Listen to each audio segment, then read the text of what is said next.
yang mana kita namai tentang 5P. Dimulai dengan anak-anaknya, kita ajak ibu-ibunya, kita ajak bapak-bapaknya. Kami ingin bekerja keras, bekerja ikhlas, bekerja dengan rela. Bagaimana bahwa organisasi itu penting sehingga banyak hal yang dapat diciptakan.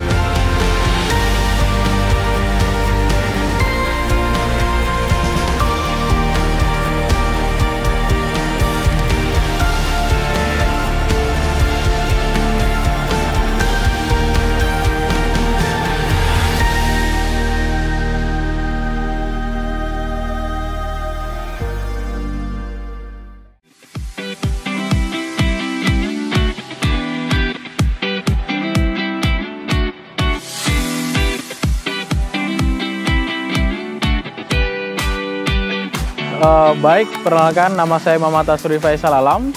Saya adalah seorang yang mencintai dunia pendidikan dan juga sosial, tentu dalam konteks kepemudaan. Saya juga adalah seorang yang saat ini sedang menempuh pendidikan profesi yang dilakukan di UNY, serta sedang berfokus dalam pengembangan sebuah lingkungan sosial masyarakat terpadu dan inklusif.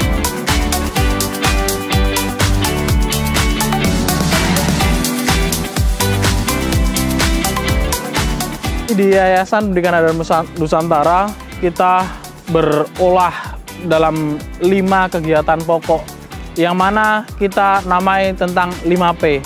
Yang pertama adalah pengembangan. Kita lakukan sebuah pengembangan kepemudaan dengan mengadakan pelatihan-pelatihan bagi pemuda. Salah satunya adalah pelatihan esai, resersi, dan juga bagaimana mengelola mental health-nya. Yang kedua, melalui pengembangan sosial masyarakat dengan cara melakukan pelatihan-pelatihan dan juga pengembangan secara struktur dan masif kepada ibu-ibu rumah tangga untuk meningkatkan kesejahteraan ekonomi kekeluargaan.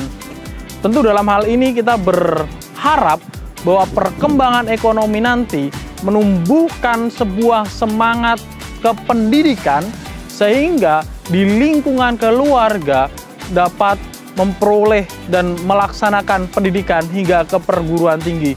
Kita berharap 1 tahun 3 sarjana yang keluar di Dusun 1 Kretek. Yang selanjutnya adalah Taman Pendidikan Al-Quran, yang mana sebenarnya Taman Pendidikan Al-Quran itu adalah kegiatan yang sudah jauh dilakukan sebelum saya lahir, tepatnya di 1992. Namun memang belum terlalu berkembang secara pengorganisasian, sehingga siswa dan juga santrinya tidak sebanyak tempat-tempat yang lain. Sehingga kita coba olah dengan cara-cara yang baru dan menghasilkan sebuah treatment. Sehingga hingga detik ini, hampir mayoritas atau 80% warga Dusun Kretek dan sekitarnya terlibat dan tergabung dalam TPA kami. Sehingga kegiatan biasanya kami dapat berkumpul atau mengumpulkan sekitar 30-40 anak-anak yang ikut dalam TPA. Taman Bacaan Masyarakat, yang mana di belakang kami atau di gedung ini sudah tersedia 4.300-an buku yang siap dibaca oleh semua orang, entah itu anak-anak, pemuda, bahkan orang tua. Dan kita kembangkan ini untuk memberikan suatu pendidikan secara inklusif, bagaimana perkembangan itu tidak hanya dapat diperoleh dari sekolahan, tapi juga dari buku-buku yang ada. Oleh karena itu, kita sampaikan di sini bahwa desa bukan berarti tidak berpendidikan, tapi kita siapkan desa, pemuda desa, untuk terlibat aktif dalam seluruh kegiatan elemen masyarakat dengan dasar bahwa dia membaca sebuah buku sebagai pedoman. Dan kita sampaikan pendidikan dari buku adalah salah satu pendidikan terbaik. Yang selanjutnya kita juga ada pertemuan wali murid. Karena kita tahu bahwa ketika kita mendidik anak-anak, tentu kita harus mendidik orang tuanya juga. Pun demikian dengan saya sendiri. kita bersama dengan beberapa wali murid akhirnya menciptakan sebuah komunitas atau organisasi untuk teman-teman di TPA, di taman bacaan, dan juga anak-anak ibu-ibu dalam konteks pengajian serta yang kita dampingi dalam konteks pengembangan. Di sini kita sampaikan, Bapak Ibu semua, bahwa organisasi itu penting sehingga banyak hal yang dapat diciptakan, banyak hal atau banyak ide yang dapat tersalurkan, sehingga ide-ide tersebut melancar, secara terarah, secara terstruktur untuk dapat direalisasikan menjadi sebuah gerakan kolektif. Yang selanjutnya, Bapak Ibu semuanya, kita ada bank sampah di samping saya. Mungkin nanti bisa dilihat di video yang akan muncul. Di tempat kami, pengumpulan sampah itu bukan dikumpulkan oleh para orang tua, bukan oleh anak-anak muda, tapi kita di sini menerapkan pengumpulan sampah bersama dengan anak-anak kita sebagai sebuah sedimen pendidikan bahwa anak harus mencintai lingkungan. Dan ini kita sampaikan bukan hanya melalui bicara, melalui sebuah perintah, tapi kita berikan ini sebagai sebuah kegiatan yang harus ditiru, sehingga terbentuknya suatu keinginan bersama tanpa diminta untuk dia melaksanakan kegiatan tentang perubahan iklim. Kita sampaikan dulu, membentuk bank sampah ini bukan hanya bank sampah yang anorganik, tapi juga organik. Kita buat maggot, tapi memang di tempat kami maggot belum bisa diterima karena kita tahu kita di samping masjid, baunya tidak enak sehingga mengganggu orang-orang ibadah. Sehingga kita menciptakan anorganik sebagai sebuah landasan sedimen bagaimana pemilahan itu terjadi. Pemilahan tentu bukan hanya kepada anak-anak yang ikut dalam TPA, tapi seluruh masyarakat yang ada. Kita minta untuk memilah, kita minta untuk dapat memisahkan antara sampah organik dan juga anorganik. Sehingga dari memilah tersebut, kita dapatkan sampah-sampah yang memang bisa dijual. Sehingga kita olah kembali sampah-sampah yang dijual tadi untuk menjadi sampah yang lebih bernilai. Dan di sini teman-temanku semuanya, kami di Yayasan Pendidikan Dharma Nusantara melalui Bank Sampah bisa mengumpulkan pendanaan untuk kegiatan-kegiatan kami. Selain itu, di bulan Juli atau Juni, kita mengadakan outbound keluar dari Jogja untuk ke Solo yang jauh di sana, menyiapkan 3 base, makan, snack, minum untuk anak-anak TPA. Kita biayai penuh dari situ. Apa artinya teman-teman semuanya? Bahwa ini adalah pengembangan yang harus dilakukan. Bagaimana pengembangan sosial juga harus selaras dengan pengembangan ekonomi. Yang terakhir, kita juga ada ruang kolaborasi pemuda, yang mana itu mengakomodasi teman-teman pemuda untuk mengembangkan minat bakat, bahkan dalam epicentrum yang lebih luas, bagaimana dia dapat berkembang melalui apa yang diinginkan, bagaimana dia teradvokasi melalui politik yang dijalankan, dan bagaimana dia dapat mengemukakan idenya, dari mana dia mengonsumsi informasi, tentunya di dalam masyarakat, sehingga muncul sebuah gagasan untuk mensejahterakan masyarakat.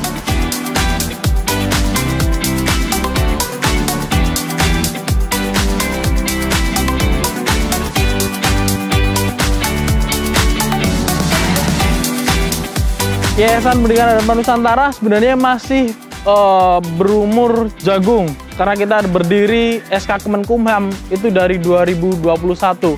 Namun perlu diingat, kita sebelum menciptakan Yayasan Pandara sudah ada diskusi horizontal sebagai embrionik, yang itu dari 2018. Teman-teman semua, tentu dalam hal ini kita sampaikan juga bahwa TPA yang memang sudah ada dari dulu, dari 1992, itu lebih lama dari kita semua. Tapi tentu sistem yang dibangun secara integratif ini baru kita inisiasi di sini dan akan kita tularkan ke tempat yang lain. sebagai sebuah perjuangan bersama. Dan tentu ini bukan tentang umur, tapi bagaimana kita mau mengabdikan diri kita kepada masyarakat dan bekerja sama untuk hal yang lebih efisien, sehingga kecepatan untuk melaju itu tidak bisa dibandingkan dengan teman-teman yang kurang efektif. Ketika kita bicara tentang ujian, teman-temanku semuanya, banyak hal rintangan yang sudah kita hadapi. Bagaimana masyarakat yang ada di lingkungan, bagaimana menggerakkan anak-anak untuk terlibat aktif dalam kegiatan-kegiatan kita, bagaimana mengajak ibu-ibu untuk turut serta. Pengalaman sedih tentu ada. Bagaimana saya pernah menawarkan kegiatan beasiswa, dan di mana 4 orang yang saya tawari dan 4 orang yang memang akan mendapatkan beasiswa itu tidak berkenan untuk melanjutkan kuliahnya. 4 orang itu 3 tidak berkenan dan 1 itu awalnya ingin, namun ketika kita sampaikan, ada orang tua yang menyatakan bahwa, "Nak, kamu bekerja saja," karena memang harus mendapatkan uang dan membantu orang tua. Itu pukulan telak bagi kami. Sehingga dalam hal ini kita berikan suatu pemahaman untuk ayo bareng-bareng. Ayo bareng-bareng dan kita ubah secara integratif semuanya. Dan hambatannya tentu tentang bagaimana kita bisa melakukan adaptasi kepada masyarakat. Karena ketika kita mengajak masyarakat itu langsung bus terbang, itu tidak bisa, teman-teman. Karena kita tahu akan adanya perbedaan yang signifikan. Sehingga kita harus pelan-pelan, terstruktur, masif, dan mulai dari yang paling dekat dengan kita. Kalau di tempat kami adalah anak-anaknya. Dimulai dengan anak-anaknya, kita ajak ibu-ibunya, kita ajak bapak-bapaknya. Sehingga dari situ mulailah kegiatan yang terintegratif dari Yayasan Pendidikan Adharma Nusantara. Pukulan telak bagi kami. Perbandingan agak jauh ketika kita bicara bahwa TPA sudah ada sejak 1992. Bahwa waktu itu masih stagnan bagaimana peserta itu masuk. Namun ketika kita masuk dengan cara integratif melalui Yayasan Pandara dengan konsep-konsep keterbaruan, kita bisa mendapatkan 30-40 anak setiap pertemuan atau setiap kita melaksanakan agenda. Itu dari anak-anaknya. Ketika kita bicara orang tuanya, kita bisa mengumpulkan hingga 100-200 orang. Tentu dalam hal ini, Bapak Ibu semuanya dan teman-temanku, kita pun dianggap cukup baik. Sehingga kita mendapatkan bantuan TOSA. Bayangkan teman-temanku, kita mendapatkan bantuan TOSA untuk pengembangan bank sampah. Kita mendapatkan bantuan 2 gerobak untuk pengembangan bank sampah. Bagaimana support dan tanggapan baik dari pemerintah desa dalam hal ini untuk kita, sehingga kita dapat mengembangkan bank sampah yang sudah ada. Dan tentu, apakah hanya pemerintahan aja? Tentu tidak. Organisasi lain pun ikut terlibat membantu bareng-bareng bagaimana menciptakan sebuah lingkungan terpadu. Contohnya, di pengembangan ibu-ibu, kita menciptakan pelatihan-pelatihan dawet sehingga kita advokasi menjadi sebuah UMKM. Dan itu adalah hasil kolaborasi dengan teman-teman Lazismu Arta Amanah Sanden. Itu dibantu secara penuh dan kita berkolaborasi karena melihat bahwa kami mampu untuk melaksanakan tugas-tugas pendampingan dan pengembangan sumber daya manusia. Dalam hal ini adalah ibu-ibu rumah tangga. Di lain sisi, kita juga mendapatkan dana hibah buku dari beberapa publisher untuk dibaca oleh anak-anak kita. Tahun 2023 ini di bulan Juli, kita juga mendapatkan hibah bantuan 50 juta dari Kementerian Agama untuk dibelikan buku dan juga alat-alat elektronik penunjang kegiatan-kegiatan keperpustakaan. Dan itu adalah bentuk dukungan karena bentuk kepercayaan yang diberikan oleh pemerintah kepada kita. Selain itu, teman-teman dan Bapak Ibu semuanya, kami di sini diberikan ruang yang besar kepada masyarakat di sekitar kita. Bisa dilihat daripada tumpukan sampah ini bukan hanya ada di lingkungan masjid, tapi sudah menyebar di lingkungan yang memang itu bukan milik kita, tapi itu diterima, bahkan mempersilahkan untuk ditambahkan ketika memang kapasitasnya melebihi dari yang ada di tempat kita. Itu adalah bentuk support karena kepercayaan bersama bahwa kami mampu. Dan ada kepercayaan itu sehingga kami ingin bekerja keras, bekerja ikhlas, bekerja dengan rela bagaimana kita mengembangkan secara kolektif masyarakat yang ada di Dusun Satu Kretek. Tentu kita bicara alasan kenapa bertahan, kenapa mau melakukan semua ini. Ada dua hal yang menurut saya menjadi titik balik semua ini. Bahwa saya adalah orang yang dibesarkan di sini sebagai sebuah masyarakat. Saya dibesarkan di sini dari sebuah anak. Bagaimana saya melihat anak-anak di sini dengan tatapan, aduh, bukan menyesali, tapi bagaimana sebenarnya kita punya potensi untuk berkembang.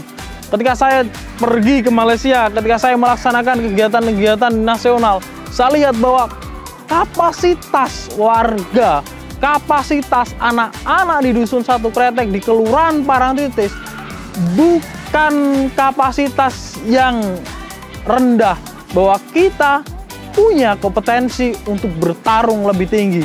Dan ketika kita bicara kompetensi itu, tentu kita punya mimpi. Dan mimpi itu yang menjadi semangat untuk kami terus bereksplorasi dan bekerja keras untuk menambah kapasitas kami.